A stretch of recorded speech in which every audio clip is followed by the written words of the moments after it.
हाय buddies, hope आप सब लोग बहुत अच्छे हो। आपका स्वागत है अनुभव के एपिसोड नंबर 7 में, जहां हम हसीब खान के साथ बैठे हैं, who is working at Goldman सैक्स right now. And he will let us know कि कैसे गोल्डमैन सैक में जाया जा सकता है, कैसे कॉर्पोरेट जर्नी वहां की शुरू की जा सकती है। वेलकम हसीब। थैंक यू भैया। थैंक यू मुझे बुलाने के लिए। और होप कि मैं आप लोग को कुछ नया चीज़ बता पाऊँ, कुछ नया एक्सपीरियंस शेयर कर पाऊँ। But thank you so much for calling me here. Wonderful, thank you Haseeb. So कैसी चल रही है journey as data analyst and data engineer at Goldman Sachs? You have also worked as senior consultant at Ernst and Young. तो ये सब कैसे corporates में जाता है, मतलब how is the working like? शुरुआत कैसे करते हैं? शुरुआत तो हमेशा से कि आपको क्लियर होना पड़ेगा कि आप किस फील्ड में जाना चाहते हैं। मतलब अगर आप कंप्यूटर साइंस कर रहे हैं तो आपको ये जानना ज़रूरत है कि आप कौन सा ब्रांच पकड़ना चाहते हैं। आजकल के वर्ल्ड में बहुत सारी नई नई चीज़ें आ चुकी हैं। तो सबसे पहले तो ये समझना पड़ेगा कि आप क्या करना चाहते हैं, मतलब नैरो डाउन करना पड़ेगा।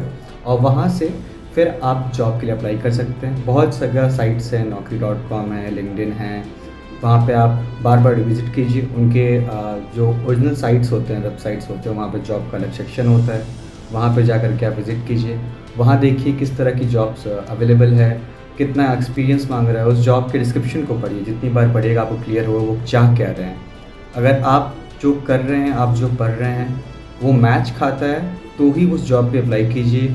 और वहाँ से धीरे-धीरे, ये एक दिन का प्रोसेस है नहीं, मतलब ये स्लोली आपको बार-बार करते रहना पड़ेगा, लगे रहना, कुछ आपको भूलना पड़ेगा। तो इस क्रम में ही आपको ये जॉब मिल सकती है। सो हसीब, मतलब इतना इजी है क्या? मतलब like you got your Goldman सैक्स जॉब फ्रॉम द कॉलेज, या नौकरी से, लिंक्डइन से, इस तरीके की कंपनी में जॉब मिल जाती है क्या डायरेक्टली? इसका जो सबसे एक वर्ड है नेटवर्किंग।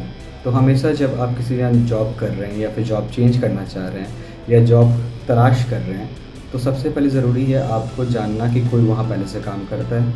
और ये तभी हो सकता है जब आप लोगों से बात करना शुरू करेंगे, नेटवर्किंग बढ़ाएंगे। और नेटवर्किंग सिर्फ ये मेरा मतलब नहीं कि दोस्त बनाएं और कॉलेज के बाद दोस्त बनाते रहें। मेरा मतलब है कि आप जहाँ काम कर रहे हैं वहाँ से भी 10 लोग किसी और कंपनी में गए होंगे, फिर वो कंपनी चेंज करेंगे, फिर उनके कंपनी में किसी की ज़रूरत होगी, तो उनको याद आना चाहिए कि हाँ, मैंने किसी के साथ काम किया था जो इस तरह का काम कर सकता है। तो इस तरह की नेटवर्किंग करते रहिए आप। और आपका सबसे इम्पॉर्टेंट चीज़ ये है कि अवेयर रहिए कि कितने जॉब्स कहाँ पे ओपन हैं। जैसे गोल्डमैन सैक के लिए, मैं जब गोल्डमैन सैक में जॉब करना स्टार्ट किया था तो मैं ईवाई में था। ईवाई में मेरा बहुत अच्छा चल रहा था, बहुत अच्छे प्रोजेक्ट्स मिल रहे थे मुझे। फिर वहाँ से मुझे गोल्डमैन सैक में मेरा एक पुराने कलीग काम करते थे जिनको एक टीम बिल्ड करना था। और उनमें मेरी याद आई कि हाँ, कोई ऐसा बंदा है जिसने क्लाउड पे काम किया है, जिसने डेटा पे काम किया है, जिसको डेटा इंजीनियरिंग का भी समझ है। तो उन्होंने मुझे कांटेक्ट किया and then there were several rounds of interviews. वो इंटरव्यूज़ देते गया एंड इवेंचुअली गोल्डमैन सैक में आई लैंडेड अप। तो इम्पॉर्टेंट ये है कि आप जब भी काम कीजिए, जहाँ भी काम कीजिए, लोगों से नेटवर्किंग करते रहिए। वो हो सकता है कि प्रोजेक्ट चेंज कर लेंगे, वो हो सकता है कि किसी और कंपनी में स्विच कर जाएंगे, वो हो सकता है कि जब स्विच करेंगे तो उनको आपकी याद आएगी, वो आप अपने मैनेजर को रेफ़र करें कि हाँ, मैंने इसके साथ काम किया है। तो लोगों से बात करते रहिए और अपना एक इमेज, अपना एक कैरेक्टरिस्टिक बनाए रखिए। बहुत अच्छा, बहुत खूब हसी। मतलब फर्स्ट ऑफ ऑल कॉन्ग्रेचुलेशन। हम लोग पढ़ते हैं ये कि नेटवर्किंग से 5x ज़्यादा चांसेस हैं नॉर्मल जॉब अप्लाई करने के। So you have prove that right. और हसी, मतलब you have done your BTech C S from RVCE right? वहाँ पे आपने कंप्यूटर साइंस इंजीनियरिंग करी, उसके बाद you landed up in Ernst and Young. So EY का कैसा था काम? किस तरीके का काम आपसे कराया जा रहा था? How did you learn? मतलब CS के बाद जब कोई भी स्टूडेंट घुस रहा है कॉर्पोरेट वर्ल्ड में, तो सिखाते क्या हैं? सबसे पहली बात ये कि आप अगर कॉलेज से फ्रेशली जा रहे हैं किसी कंपनी में, तो आप भूल जाइए कि आपको कुछ आता है। जितना भी आप कुछ ने पढ़ा है 4 साल में, वो आप भूल जाइए। आपको नई चीज़ें बताई जाएँगी, आपको नई चीज़ें समझ में आएँगी कि हाँ, डेटा इम्प्लीमेंटेशन जो हम लोग थ्योरी पढ़ते हैं ना, उसका रियल इम्प्लीमेंटेशन दिखेगा। तो ईवाई का बात ये था कि ईवाई कंसल्टिंग कंपनी है, जो कि हर 3-4 महीने में हमें नए-नए प्रोजेक्ट में डाल दिया जाता था। जब नए प्रोजेक्ट में डाला जाता है तो क्या होता है कि हमें पहले पता नहीं होता टूल क्या है, हमें पता नहीं होता किस लैंग्वेज में काम करना है, और आपको 1 महीना उसके बारे में पढ़ना होता है। अब आप उस नए टूल को सीखते हो, समझते हो, फिर 3-4 महीना उस प्रोजेक्ट पे काम करते हो, प्रोजेक्ट कंप्लीट होता है and then cycle goes on and on. तो ये जो तरीका है ना ईवाई का कि आप ऑन वर्क आप लर्न कर रहे हो, हर दिन कुछ ना कुछ नया सीख रहे हो, वो काफ़ी अच्छा था, काफ़ी हेल्प भी करता है मेरे को। कि हम कभी ना कभी हमेशा कुछ ना कुछ किसी न मोमेंट पे हम लोग सीख रहे होते हैं। तो वो लर्निंग एक शुड चीज़ है नेवर स्टॉप। जो कि हाँ, लर्निंग शुड नेवर स्टॉप। सो हसीब, जैसे यू टोल्ड अबाउट कि ENY पे on the job only you learn, तो क्या जब कॉलेज में बीटेक CS पढ़ाया जा रहा था, जब हर रोज आधी आधी रात को रट्टे मारे जा रहे थे, एग्जाम क्लियर किया जा रहा था, तो क्या उस पढ़ाई का कोई यूज नहीं है इंडस्ट्री में? मतलब कैसे वो गैप को ब्रिज किया जा सकता है? नहीं, ऐसा नहीं है कि उसका उस चीज़ का कोई यूज़ नहीं है। कॉन्सेप्ट हमेशा सेम सेम रहेंगे। ऑब्वियसली जब हम लोग पढ़ते हैं कॉलेज में, वो पुराना सिलेबस होता है, उसमें नई चीज़ें नहीं होती हैं, और जब हम कॉर्पोरेट वर्ल्ड में घुसते हैं तो हम लोग मैच कर रहे होते हैं करंट ट्रेंड के साथ। तो फॉर एग्ज़ाम्पल अभी एआई आ गया है, तो कॉर्पोरेट वर्ल्ड में एआई की बातें बहुत चल रही हैं। शायद एआई के बारे में हम लोग उतना पढ़े नहीं सिलेबस में। लेकिन इसका मतलब ये नहीं है कि कॉलेज का जो पढ़ाई है वो काम आएगा ही नहीं। वो बेस बनाता है आपका, आपको समझ दिलाता है कि आप क्या कर सकते हो, क्या नहीं कर सकते हो। जैसे फॉर एग्ज़ाम्पल अगर मैं एक डेवलपर हूँ और मैं कोड लिख रहा हूँ आजकल रिएक्ट में, तो वो लैंग्वेज मैंने कॉलेज में नहीं सीखी है, पर उसका जो बेस कॉन्सेप्ट है, द लॉजिक, वो हमने कॉलेज में सीखा है।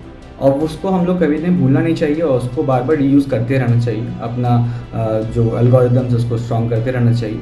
तो it is balance of both, नई नई चीज़ें रोज़ सीखने मिलेगी। हसीब, अगर मतलब कोई नॉर्मल एक डे की बात करें एट गोल्डमैन सैक, 24 आवर है, किसी मंडे है, मतलब परसों सुबह मंडे उठकर आपको जाना है, तो मंडे का एक हाईलाइट बताओ कि कैसा लगता है जॉब, मतलब कितने बजे जाया जाता है, कितना काम करते हैं, फिर मतलब एक नॉर्मल एक स्टूडेंट को बस एक समझना है मोटी मोटी भाषा में कि किस तरीके से एक डे बीतता है। तो उससे पहले बताता हूँ कि मैं एक डेटा इंजीनियर, डेटा एनालिस्ट हूँ वहाँ पर। तो हमारा काम क्या होता है कि हमारा काम होता है कि बहुत सारे डेटा पॉइंट्स होते हैं आज के वर्ल्ड में। अगर मैं एक यूज़र हूँ, मैं एक अकाउंट हूँ, तो मेरे बहुत सारे टच पॉइंट्स हैं डेटा के। मैं दिन भर में क्या करता हूँ, फेसबुक लॉगिन करता हूँ, इंस्टाग्राम में कौन सी रील देखता हूँ, क्या खाना ऑर्डर करता हूँ, तो ये सब डेटा बहुत जमा हो चुका है। तो इसी को बड़े साइज में सोचिए कि गोल्डमैन सैक जो कंपनी जिसके इतने सारे पॉइंट्स हो सकते हैं, डेटा पॉइंट, वो जमा करते रह रहे हैं। तो डेटा इंजीनियर, डेटा एनालिस्ट उस डेटा को रीडेबल फॉर्म में लाता है, उसको हम लोग समझ सके एक बेसिक इंसान कि अच्छा कंपनी का ग्रोथ यहाँ जा रहा है, कंपनी 10 साल में यहाँ पहुँचेगा, और ये करते रहें तो कंपनी क्यों ख़राब परफॉर्म की, कितने लोगों को निकाला जा रहा है। तो ये सारी चीज़ें जो हैं, ये डेटा एनालिसिस और डेटा इंजीनियरिंग के थ्रू पता लगाई जाती हैं। तो जो मेरा काम होता है, मंडे सुबह मैं यूके शिफ्ट में काम करता हूँ, तो मैं 12 बजे ऑफिस पहुँच जाता हूँ, ट्राई करता हूँ 11:30 तक with coffee in hand. Coffee बहुत ज़रूरी है, सुबह सुबह मंडे का मेल देखना बहुत ज़रूरी है। तो उसके 1 घंटा तक मैं मेल्स देखता रहता हूँ। सैटरडे संडेज़ के बहुत सारे मेल रहते हैं। कुछ मेल्स होते हैं जिसको स्टार मार्क करके अच्छा आज इस पे काम करते हैं, आज प्रायोरिटी लिस्ट बनाते हैं। तो एक टू डू लिस्ट बनता है मेरा, जिसमें बेसिकली मैं अगर कोई रिपोर्ट्स रन करने हुए हैं या फिर कोई नया डेवलपमेंट करना हुआ, तो वो सब का टू डू लिस्ट बनाता हूँ मैं। अब बहुत हद तक कंपनीज कॉर्पोरेट वर्ल्ड काम कैसे करती है, इट्स अ कोलैबोरेटिव प्रोसेस। तो इसका मतलब कि मैं अकेले काम नहीं कर रहा हूँ, मेरे साथ एक टीम है जिसमें हम लोग डेटा को इधर उधर भेज रहे हैं, कोई डेटा को ट्रांसफॉर्म कर रहा है, कोई डेटा को लोड कर रहा है। तो हम लोग सब टीम बैठे हुए हैं और सबके पास एक एक चीज़ है काम करने को, और बहुत ज़्यादा समय गोल्डमैन सैक में जाता है डिस्कस करने में कि क्या करना है, किस दिशा में बढ़ना है। तो कम से कम 60% टाइम मेरा ऑफिस में कॉल्स भी रहते। के बाद we pick up few parts उस प्रोजेक्ट के जो आज हम लोग कर सकते हैं एक स्प्रिंट में। तो एक राउंड सब कुछ पिकअप कर लेते हैं सब कोई। उसके बाद we come back together, we check कि हम लोग कहाँ क्या कर चुके हैं, और उसके बाद फिर हम लोग जो डेवलप किया है उसका टेस्टिंग होता है। तो पूरा मंडे भर में हमारा 60% टाइम कॉल्स पे जाता है, 40% हम लोग काम करते हैं अपना फोकस रूम में जा करके, बीच में ब्रेक्स भी लेते हैं। और the fun part about this work is कि आप जब लोगों से बात कर रहे होते हो, आप लोग जो लोगों से मिल रहे होते हो, वो जब आइडिया शेयर कर रहे होते हैं, तो every idea is good, every idea, no idea is bad. कभी पेपर पे कोई भी आइडिया ख़राब नहीं होता जो। तो फिर जब भी हम मिलते हैं किसी से, वो अपना बताते हैं कि वो ये सोचे हैं, and you start implementing. So it is all in all ये एक कोलैबोरेटिव प्रोसेस है, और इसमें सब एक समय में एक जैसा काम करना चाहते हैं। द गोल इज़ वन सबके लिए। तो यस, ये मंडे रूटीन होता है मेरा। बहुत अच्छा, बहुत अच्छा हसीब। सो हसीब, आप प्रोफेशन से थोड़ा पैशन की तरफ चलते हैं। I know that you have written quite a few novels and you have been a writer for all your life. You have written street plays, you have written theaters. So how do you manage your profession और कैसा चलता है passion के साथ profession? I have a switch, मेरे पास एक button है, ये मेरा सीक्रेट पावर है। जब मैं ख़त्म करता हूँ ऑफिस अपना 10 बजे 11 बजे, तो उसके बाद मुझे बस 2 घंटे चाहिए होते हैं ताकि मैं खाली पेपर पे बैठ करके कुछ लिखता रहूँ। It is also a process कि जहाँ मैं अकेले खुद से ही बात करता रहता हूँ। मेरे थॉट्स मेरे लिए बहुत क्लियर होते हैं, तो राइटिंग मेरे लिए हमेशा से एक थेरेपी जैसा रहा है। तो हर दिन मैं कोशिश करता हूँ कि कम से कम 1 घंटा या 1.5 आवर बैठ करके कुछ ना कुछ लिखा जाए। ज़रूरी नहीं है अच्छा लिखा जाए, ख़राब लिखा जाए, बस करते रहा जाए। क्योंकि ये मैं बचपन से, हाँ, बस कंसिस्टेंसी बहुत ज़रूरी है। और मैं कोशिश करता हूँ हर दिन लिखने का। सैटरडे संडेज़ आई ट्राई कि 5 घंटा हो जाए वो। और ये बात ये भी है कि जो मेरा प्रोफेशन है डेटा एनालिसिस का और या फिर डेटा इंजीनियरिंग का, ये बहुत हद तक से बहुत मेल खाता है। अब ये बहुत लोगों को लगेगा कि ये तो कंप्यूटर साइंस का चीज़ है, ये तो ऑफिस जाने का चीज़ है, ये कैसे किसी आर्ट से मेल खा सकता है। तो आपको ये बात समझनी पड़ेगी कि डेटा जो है वो स्टोरी टेलिंग ही है।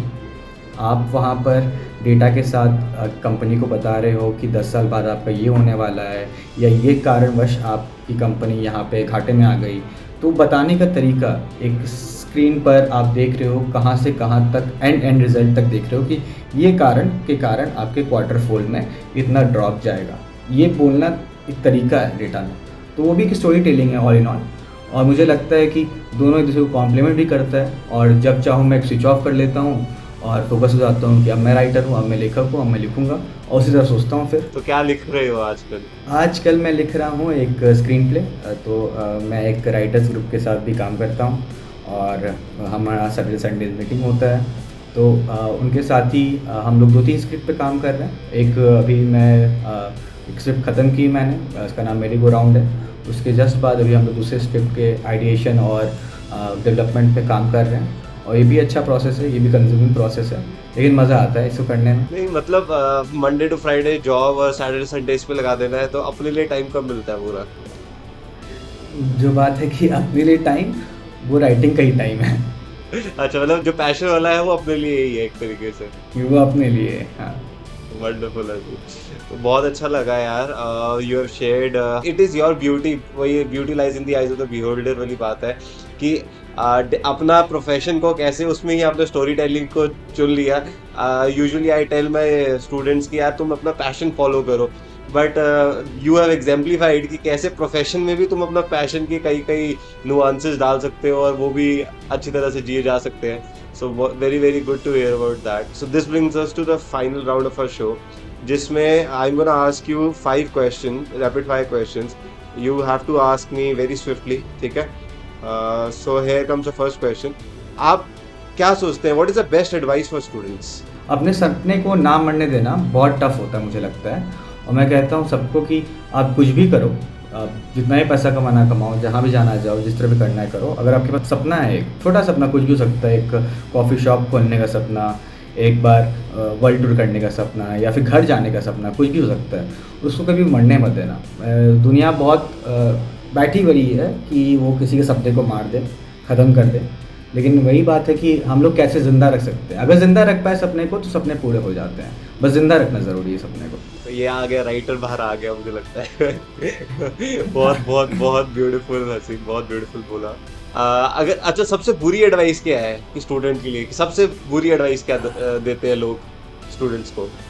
सबसे बुरी एडवाइस मेरे को लगता है कि 10th 12th के मार्क्स बहुत हाइप्ड अप हैं। मुझे लगता है कि 10th 12th शायद इतना इंपॉर्टेंट प्ले नहीं करता है। अगर आप कुछ बनना चाहते हैं तो ये मत समझिएगा कि आपके 10th के मार्क्स कम हैं या 12th के मार्क्स कम हैं तो आप नहीं बन सकते। बहुत सारे एग्जाम्पल्स है, आप खोल के देखोगे तो कितने सारे एग्जाम्पल्स जिसमें लोग 60% 40% लेके आए हैं और फिर वो they are ruling the world. तो मतलब मुझे लगता है कि 10th 12th is over hyped. बहुत अच्छा, very good very good very good. अगर आपको मैं एक दिन के लिए वापस स्टूडेंट बना दूं तो क्या करूंगा? ये मत बोलना कि राइटिंग करूंगा।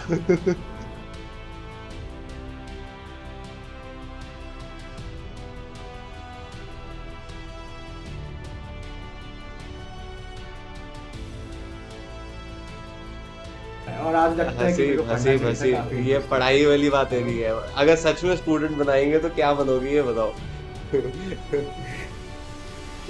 मैं अगर सच में स्टूडेंट बनूंगा टफ क्वेश्चन, क्योंकि बहुत सारी चीज़ें हैं करने को। शायद मैं खेलता, ज़्यादा खेलने की कोशिश करता, क्योंकि मैंने कम खेला है लाइफ में। हाँ, तो मैं ट्राई करता कि मैं एक स्पोर्ट्स पकड़ के उसको परस्यू करूँ एंड तक। चलो कोई इशू नहीं है। And last question here is कि अगर एक बच्चों के लिए एक रूल लाना है, एक स्टूडेंट्स के लिए एक लॉ बनाना है, तो क्या लॉ होगा वो? मुझे लगता है कि अगर स्टूडेंट के लिए कोई लॉ होना चाहिए तो never stop being student, never stop, just keep learning. मतलब हमेशा ऐसा होता है, देखा मैंने कि कॉलेज ख़त्म हो गया, किताबें बंद हो गई। ये जो सरकारी नौकरी वाला जो नेचर होता है ना लाइफ में, कि अब हम सिर्फ बैठ के साइन करेंगे या फिर सिर्फ बैठ के आदेश देंगे, वो नहीं होना चाहिए जीवन में। अब हमेशा keep learning, keep being student. जिसको मन करे उसको टीचर बना लो।